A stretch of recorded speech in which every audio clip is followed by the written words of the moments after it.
One, the reason I've been able to make money through LinkedIn is through building relationships and reputation. And two, the way that I price myself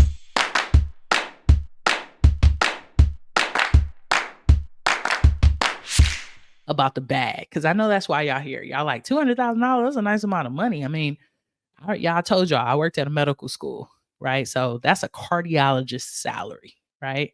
I know it because I worked with a couple of them, right? So it's a nice amount of money to make on a platform. And what I'll say is, one, the reason I've been able to make money through LinkedIn is through building relationships and reputation.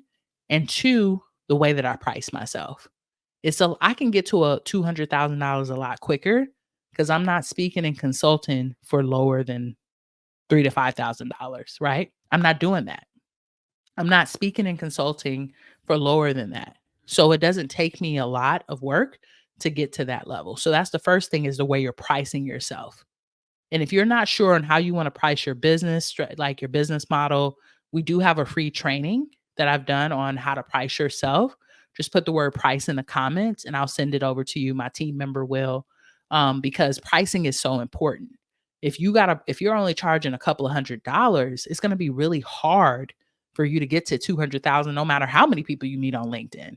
So pricing has been one of the main things. The other ways, right, that I've been able to really make the money on LinkedIn is building out longer term contracts, right? So I love one-off paid speaking opportunities and paid consulting opportunities because it gives me an opportunity to kind of like test that organization out. Like, can I really help them? Do we vibe?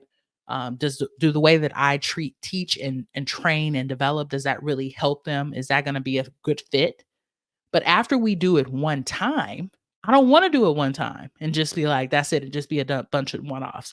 What I'm trying to do is build relationships with companies where I can help them on a longer term basis, because I know the work that I do is gonna take more than one session.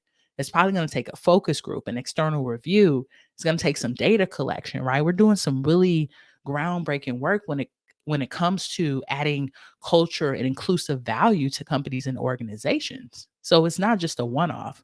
So what I've done is I've built relationships where I get a one-off opportunity and then I'm like, can we scale this?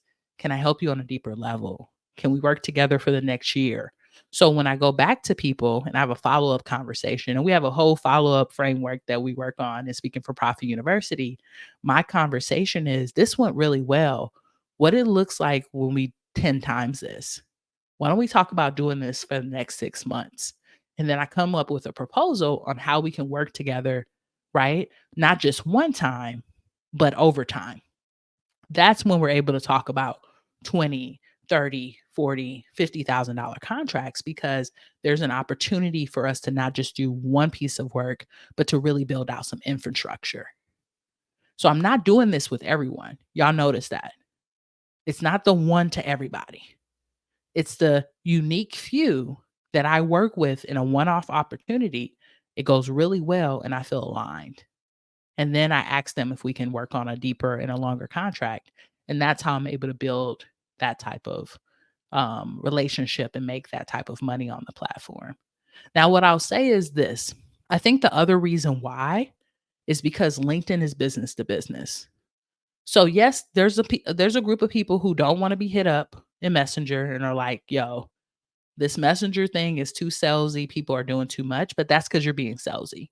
If you're actually building relationships with people and people raise their hand and they need help, they want to work with you. So I think it works on LinkedIn because people actually want to get in conversation and want to do business. That's what they're there for, either a job, to advance their company, to advance their knowledge. They're not just there hanging out. The other reason I think it works for me is because I get everyone on a call, y'all. I'm not just talking to people through Messenger and asking them to pay me. I'm getting on a call with most people because I know that in order for a group of people to bring me into their organization, they've got to know, like, and trust me, and I've got to know, like, and trust them.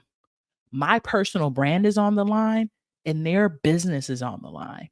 So I know that people are very sensitive to this. So getting on a call, exploratory call, getting the information, being able to provide feedback. And the last thing, I'm gonna be honest with y'all, I say no a lot. There's a lot of things that I've said no to. If it's lower than the price that I want to be paid, If it doesn't feel good or integrity with my own personal brand, I've said no. And that's one of the reasons why I'm no longer working in the diversity, equity, inclusion field as an employee. I may go back eventually as a consultant, but as an employee, because I want the opportunity to make the decision on who I work with and how I work with them.